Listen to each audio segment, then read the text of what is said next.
So Arsenal 4, PSV 0.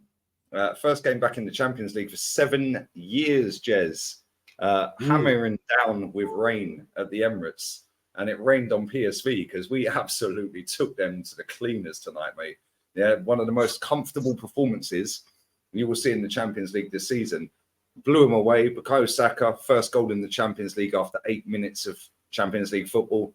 Trossardinho, my baller, scoring a great goal. Then setting up a fantastic goal for Jesus. Martin Odegaard, the leader, captain. Fantastic goal. With some good goals. All 4 of them were good tonight. And we probably could have had 4 or 5 more if we were a bit more clinical. The goalkeeper, back-to-back clean sheets. The defence, solid, back-to-back clean sheets. Declan Rice didn't really have a great deal to do because they were poor, but we made them look poor. And what did you rate that today, mate? What did you make of our first game under the lights at the Emirates in the Champions League for 7 years? Absolute class. Absolute class. Totally bossed them. I predicted a 2-0 personally, but we took them apart. They look very, very poor. And respect to all the players out there, bar one. It makes it difficult, Lee, when you're playing with 10 men, to be honest. And but tonight, against a very poor PSV, we got away with it. I'm not going to say that's going to be the same when we come to play Spurs at the weekend with 10 men. If he starts, Havertz. You know, I'm sorry, guys. That guy is just absolute bollocks. Yeah, it's great performance. All good goals. All 4 good goals. And I have to say, I actually love this David Raya. His command and his professionalism, his calmness. I have to say, in all honesty, I never had really a problem with Ramsdale, but when I look at this guy, he's levels.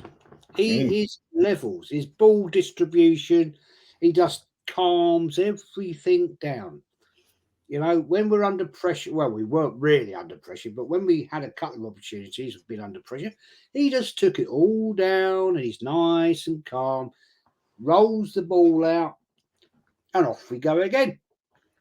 And that's, I have to say, is quality.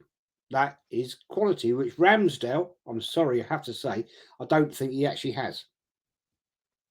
Mate, do you know what? There was an instance in that game where I think it was Ben White. The guy dropped a shoulder, got past Ben White and whipped the ball in, but the goalkeeper was blindsided to it. Yeah, either went through Ben White's legs or just round the corner from him. And the goalkeeper went down. And I said on the watch along, if that was Ramsdale, listen, Ramsdale's exceeded all of our expectations. Let's just have this right, yeah? We all thought now what we're doing signing this guy, turns out he's actually half decent, right?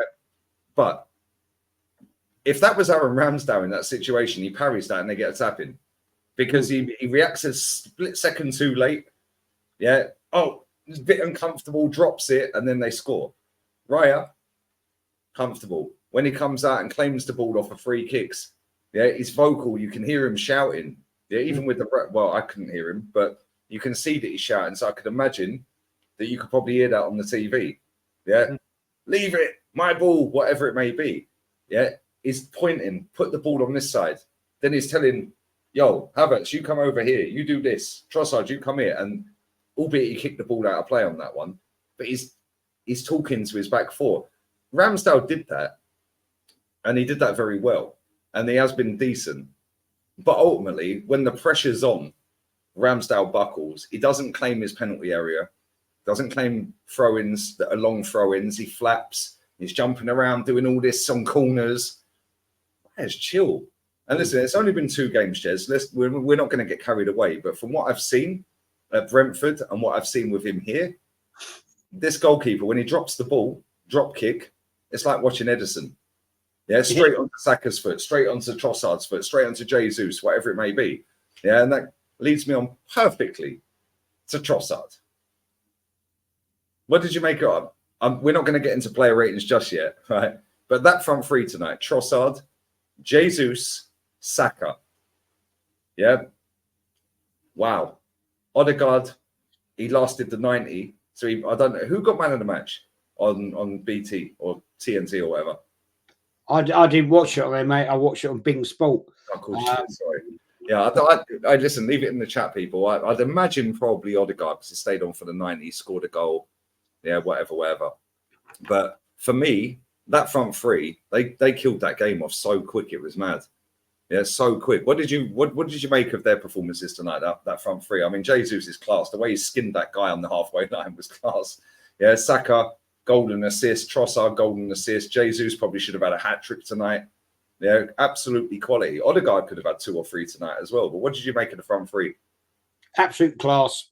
I mean, you've called it. I've called it. That is the way forward with Jesus, Saka, Trossard.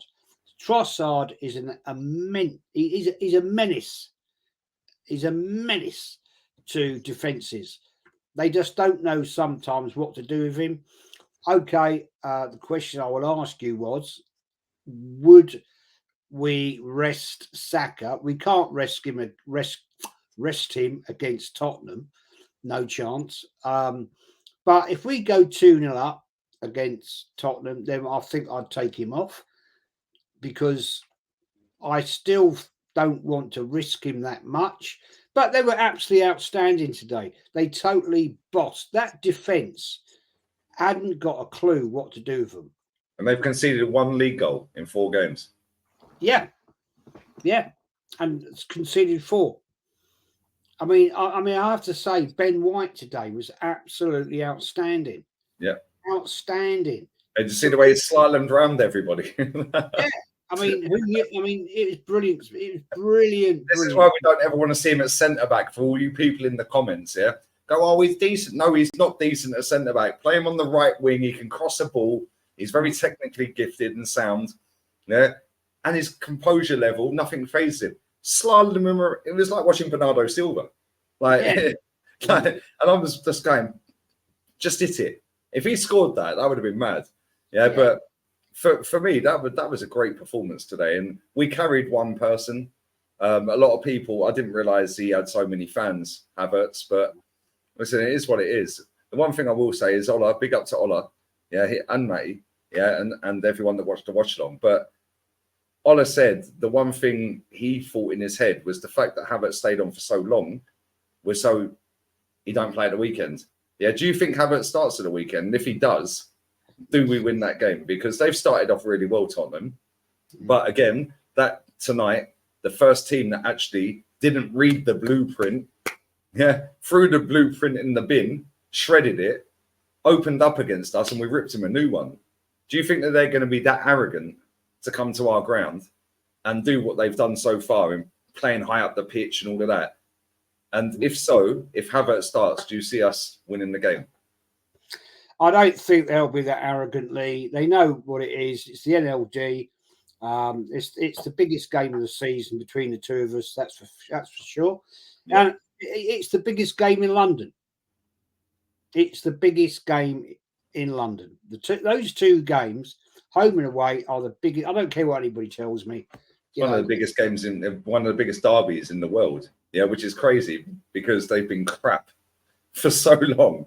Yeah, but it's historical. I know you've got a different view. We're not going to get into that. But the fact remains is that